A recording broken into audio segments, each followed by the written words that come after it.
I knew the moment he said it, that smirk was going to cost them everything. The CFO had that smug, PowerPoint polished confidence of a man who thought data integrity was just a buzzword cooked up by consultants. He spun his pen like it made him smarter, then dropped the line with a chuckle.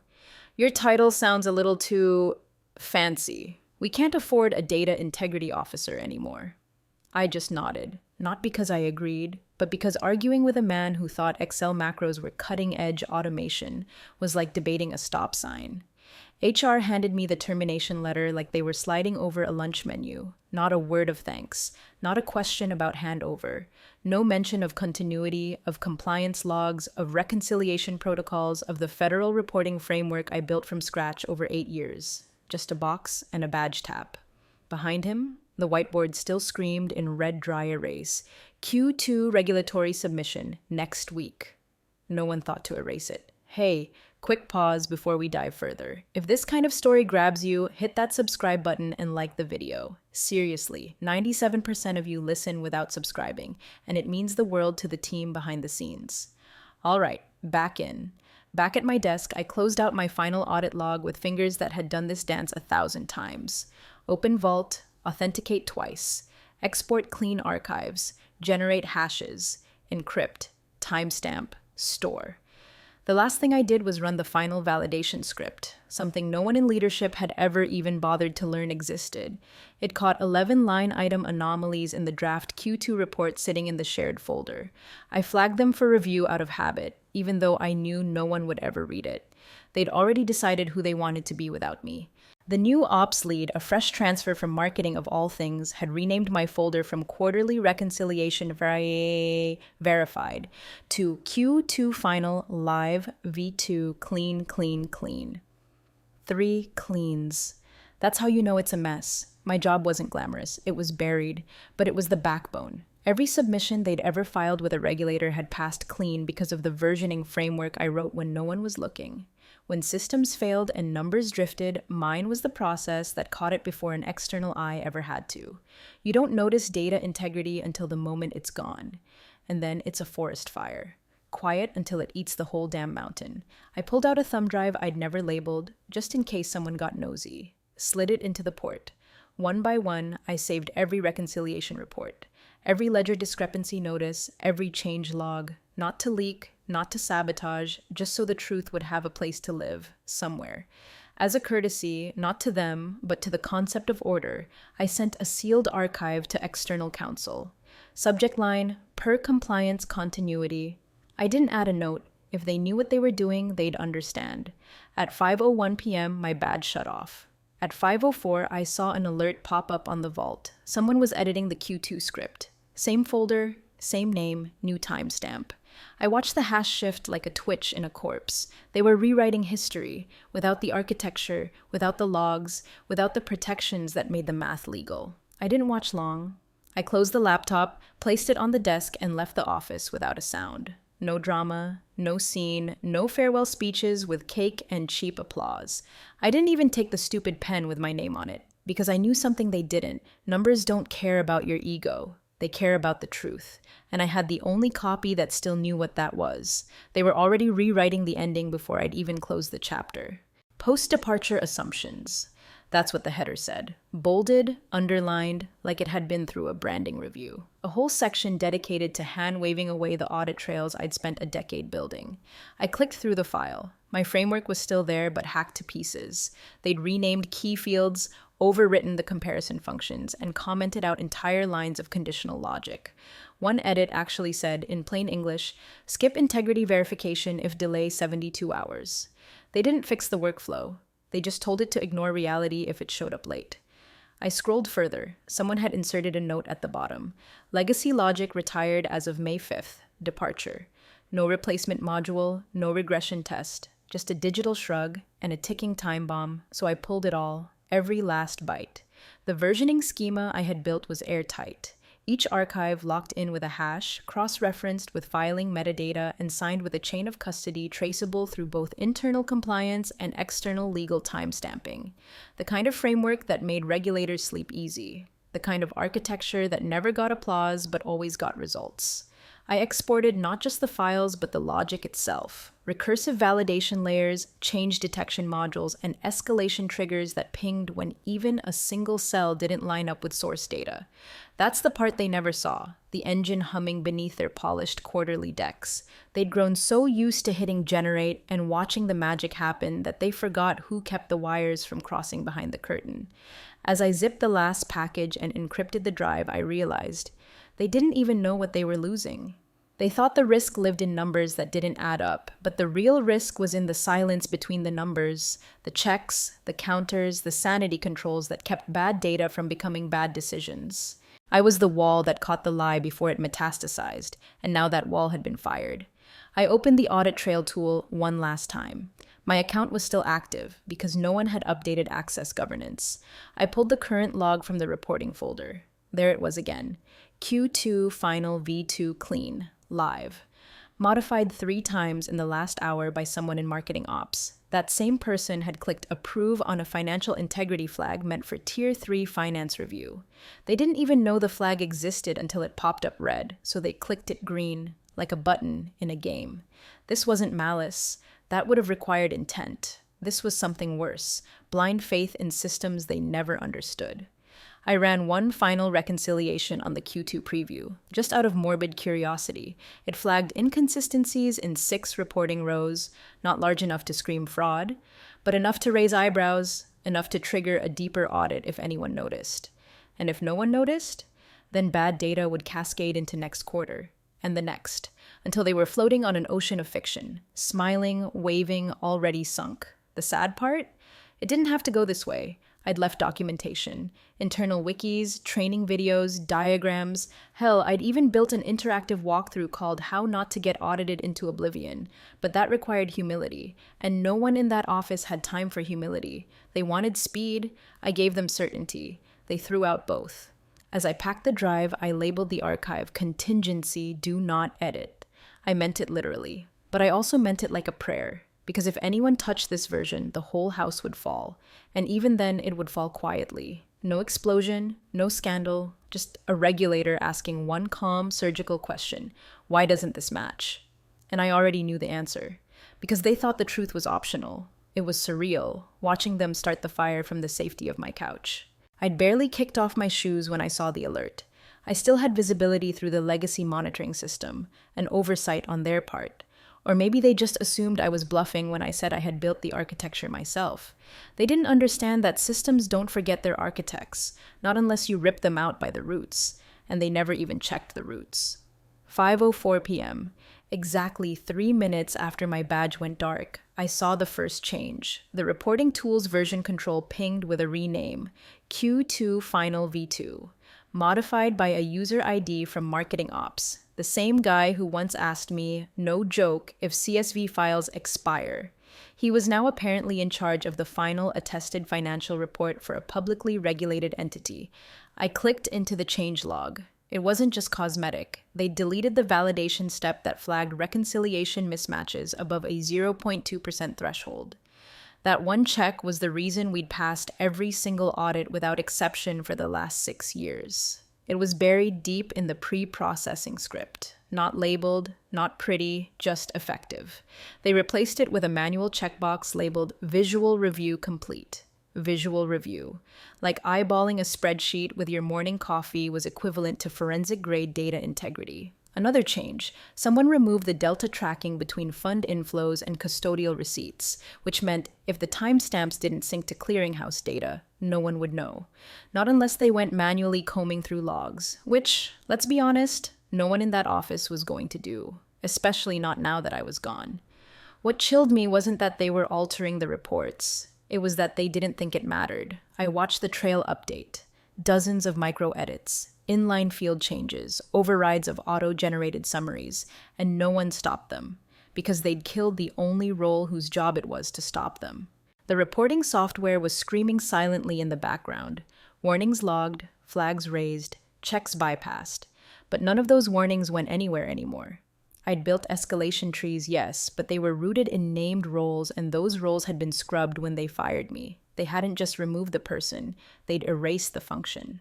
That's why I made the copy. It wasn't revenge. It was gravity. Sooner or later, someone was going to fall, and I wanted the parachute ready, not to save them, but to prove I'd warned them, quietly, legally, irrefutably. The archive sat on my desk, still warm from the right process. Encrypted, sealed, hash-signed, one copy stored offline, one sent to my personal counsel, one sent, with surgical professionalism, to the company's external legal firm. I kept the subject line plain: archive per compliance continuity. No flourish, no threats, just the truth, preserved like amber. I didn't include a message, I didn't need to. The hash alone was enough. If they ever submitted a filing that didn't match it, not exactly, and the regulators got curious, the trail would lead straight to the discrepancy. And now that they'd removed all audit breaks and validation fences, I had a feeling that discrepancy wasn't months away. It was days. Back on the screen, the new version name blinked into place. Q2 Final V2 CFO reviewed .xlsx. I didn't smile. I didn't get up. I just watched it save. Because here's the thing about systems with no integrity officer: they don't collapse with a bang. They rot from the inside, quietly, softly, while the numbers still look pretty, until the moment someone holds them up to the light and sees right through them. I closed the monitoring window. I didn't need to watch the rest. The outcome was baked in now. They'd edited the output, without understanding the input. And that's not just bad reporting, that's perjury with a spreadsheet.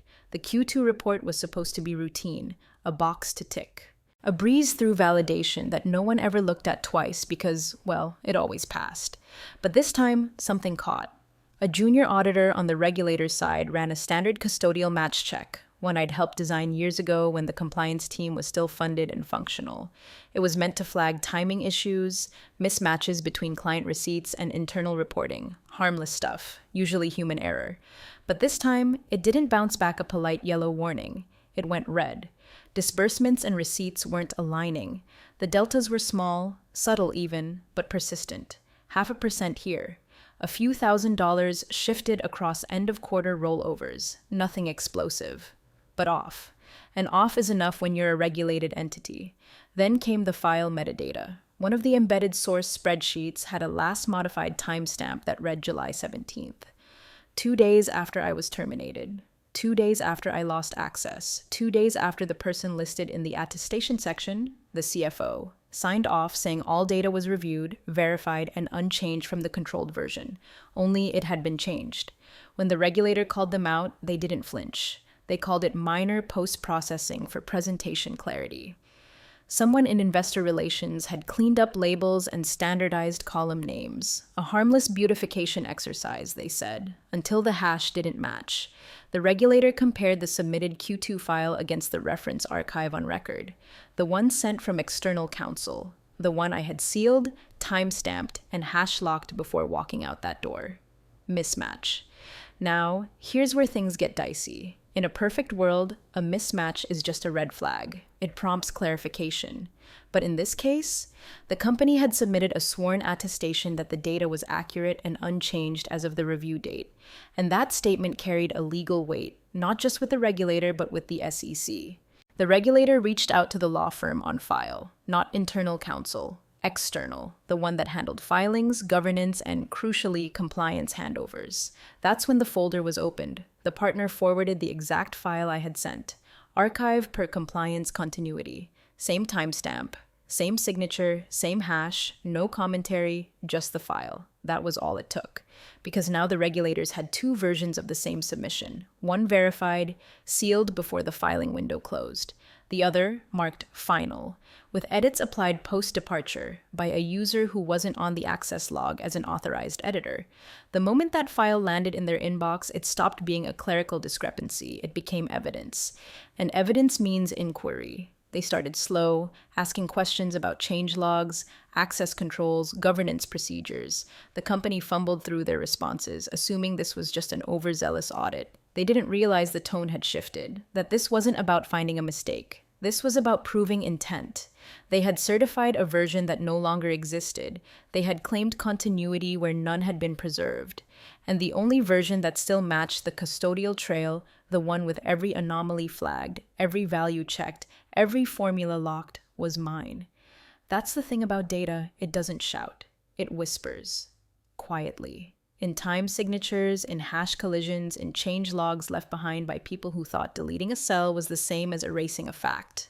The CFO doubled down, I heard later, told them it was all standard post-processing, swore that no material figures had been altered, that it was just label harmonization, tried to reframe the issue as a formatting difference, but the regulator didn't care about formatting. They cared about the hash, and the hash said, "This file has been changed, the wrong file, the wrong date, the wrong name on the wrong report, and someone was going to answer for it." He blinked like the webcam was lying. The lead investigator didn't flinch, just held the page steady, right up to the lens. "Your attestation," she said again, tapping her pen against the printed signature. "You swore this document was accurate and unchanged as of June 15th, 5:00 p.m. He nodded stiffly. "Yes, at that time it was." She didn't even bother with a pause. "The version you submitted was modified on July 17th, at 2:13 p.m. specifically, by a user who did not have financial edit permissions, a user from marketing operations. Do you remember authorizing that change?" He leaned back, hands raised like this was all beneath him. It was a delegated update, non-substantive, cosmetic labeling, titles and column headers, presentation clarity, the numbers were untouched. She tilted her head. "That's not what the audit log shows." He stiffened. She turned the page and read aloud. Column custodial flow date was reformatted, and 3 entries were manually realigned to end-of-quarter batch processing. Value impact, $38,761 across 3 rows. Classification shift, delayed receipt to expected. That's not cosmetic, Mr. Allerton. That's a timing reclassification. He started to speak again, but she didn't let him. Instead, she shared her screen. Up popped the system access designation list. Names, roles, MAS, active dates. "Let's walk through access roles," she said, voice level. "Who had integrity sign-off authority at the time of this submission?" He stared blankly. She highlighted my name. "Here's who. Last recorded certified integrity officer through the June 15th reporting window. No transfer of duty filed. No interim officer named. No system update submitted. Which means the chain of custody for this report ended when she walked out that door." The call went dead silent, and then came the hammer. "Mr. Allerton, under federal compliance statute, any post-filing data alteration without certified oversight is considered a breach of data integrity controls, especially when it results in materially different classifications." He tried to shift gears. "We believe she left documentation. Continuity protocols. She emailed archives, didn't she?" She smiled thinly. "Yes, she did. To external counsel. A sealed, time-stamped, hash-matched archive. We've compared it to what you submitted. They're not the same." Silence again. Then she asked the real question. "Why was her name still listed as integrity officer, but no continuity plan filed? Why didn't anyone revoke her designation before submitting altered data?" He stammered. We assumed the system would update automatically." "Compliance isn't automatic," she replied. "It's documented, it's signed, and in this case, it wasn't." She clicked one last tab. The system's attestation record. His digital signature lit up in blue. My name sat just beneath it in gray, still tied to the validation node that ran the last authorized report. "From where I sit," she said, voice cooling, "you submitted a filing under another person's certified integrity layer, made changes after their authority expired, and failed to disclose those edits. Whether or not you understood the impact is irrelevant." The word hung there, irrelevant, like a diagnosis, because it was no longer about intent. It was about control. Chain of custody. And in their arrogance, they'd never even thought to sever it. They just kept filing, kept tweaking, kept assuming the system would clean up after them. But I hadn't built a system to clean up after arrogance. I'd built one to expose it, and now it was doing exactly what I designed it to do. By the time the penalty hit, I was halfway through onboarding at a logistics analytics firm that actually knew what chain of custody meant. They didn't blink when I asked about double authenticated workflows. They didn't scoff at the word integrity. In fact, they offered me equity during the second interview. So when the email landed in my inbox, forwarded from a colleague still trapped inside that sinking ship, it felt like watching an old high school rival drive their dad's Lexus straight into a pond. Subject line: regulatory ruling, final determination. They'd received a notice of material misstatement. triggered automatically. No courtroom drama, no drawn-out hearings, just a formula. A calculator built into the compliance framework I'd once helped beta test. Cold as concrete and just as final. Total fine, $1.73 million. I did the math in my head. That was 7 times my last recorded annual salary, rounded, of course. The framework always used salary as a multiplier for negligence-based penalties when a certified function was removed without documentation. The regulators didn't care about the company's excuses, they cared about the data. And the data said they altered a sealed filing and didn't report it. The CFO tried to fight it. That was almost cute. He issued a formal complaint through their in-house counsel, claiming I had failed to sufficiently document my handover, said I had left incomplete files and ambiguous continuity. The response from the regulator was surgical. They attached the hash report, matching the archive I sent before my badge was cut. They attached the email log, time-stamped, digitally signed, received by both external counsel and the compliance inbox. They attached the change log, showing exactly when the edits were made, by whom, and without any certification authority present. Then they added a final paragraph. The issue is not the absence of documentation. It is the presence of undocumented alterations after certified integrity oversight was terminated.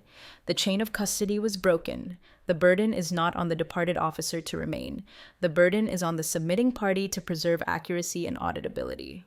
That's regulator speak for.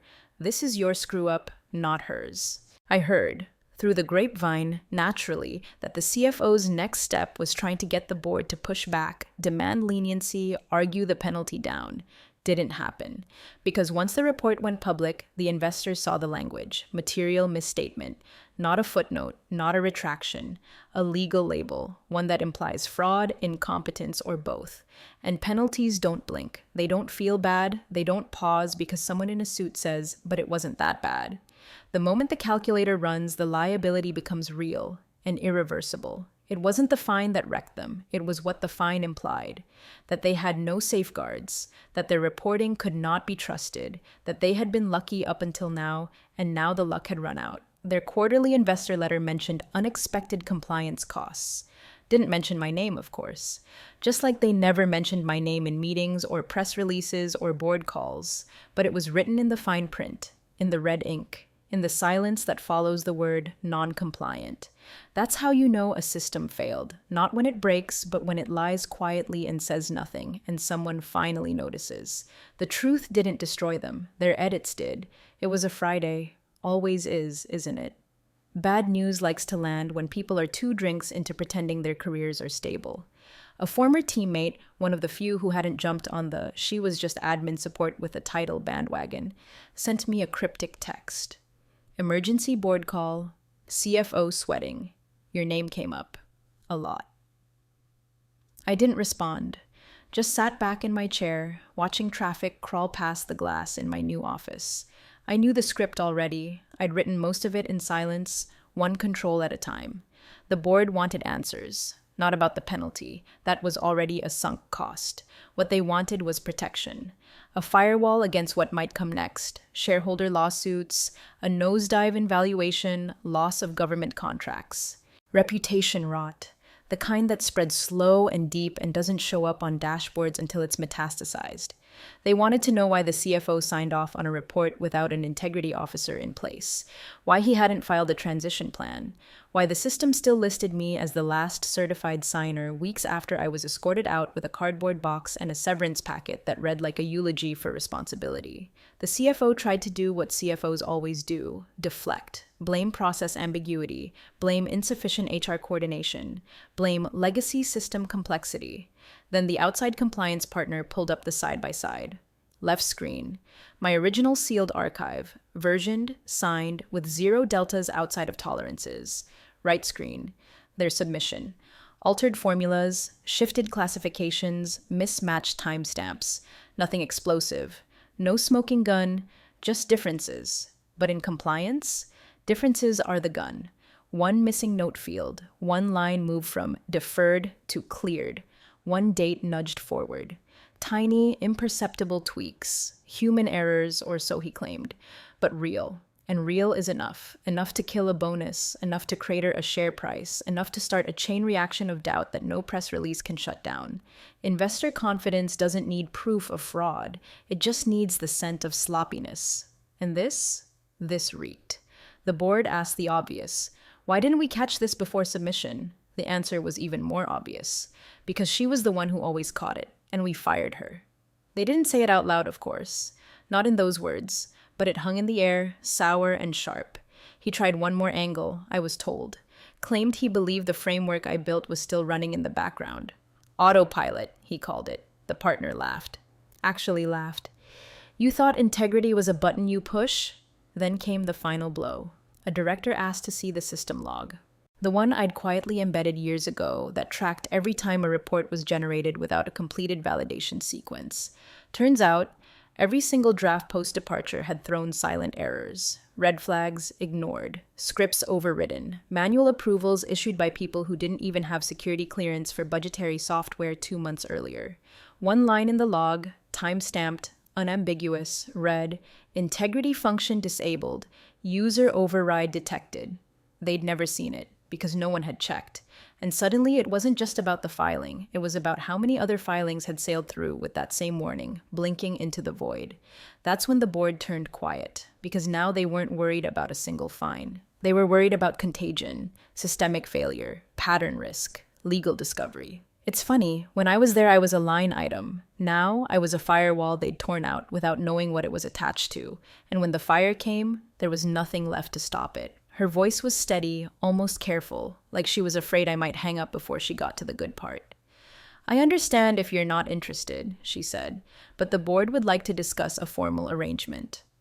I leaned back, let the silence stretch, not because I was trying to be dramatic, because I genuinely wasn't sure if I wanted anything to do with that burning wreck of a company ever again. She continued, we need to rebuild the compliance framework from the ground up. I'm not coming back, I said flatly. There was a pause. I could almost hear her smile through the line. Not as staff, she replied. You'd report to the board. Independent, external, your own structure, board-level signatory rights. We want a firewall, and you already built the blueprint.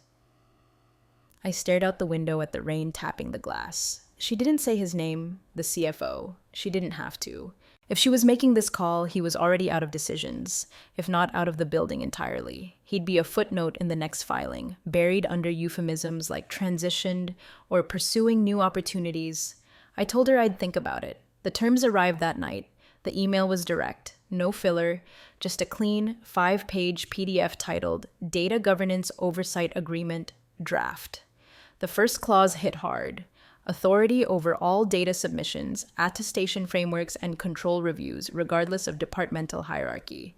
The second, right of final halt on any regulatory filing lacking verified continuity of the integrity function. Then, permanent access to the compliance framework architecture, documentation rights, and audit privilege escalation. No more chasing down approvals from clueless department heads. No more explaining to VPs why changing a number at 3 a.m. without logging it isn't just fixing a typo. And the new clause, the one someone had clearly fought for, no submission. Internal or external may proceed without a designated and verified continuity officer in place.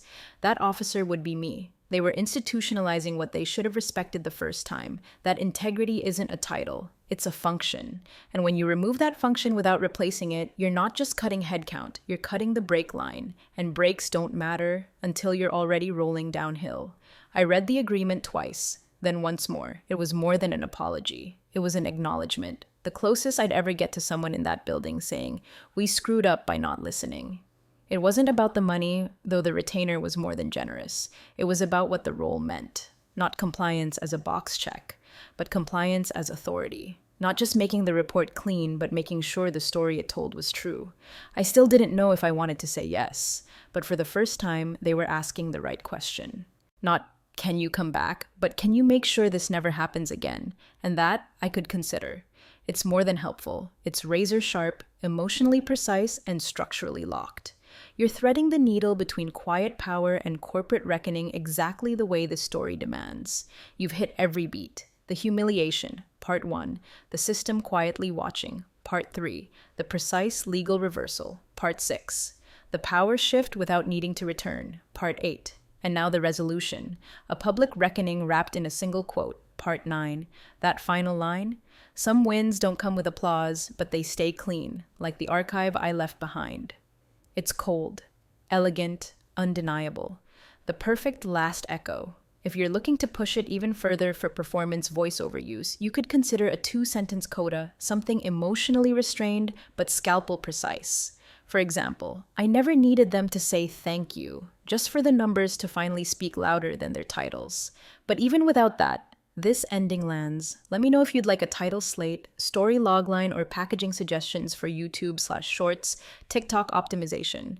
This one will hit.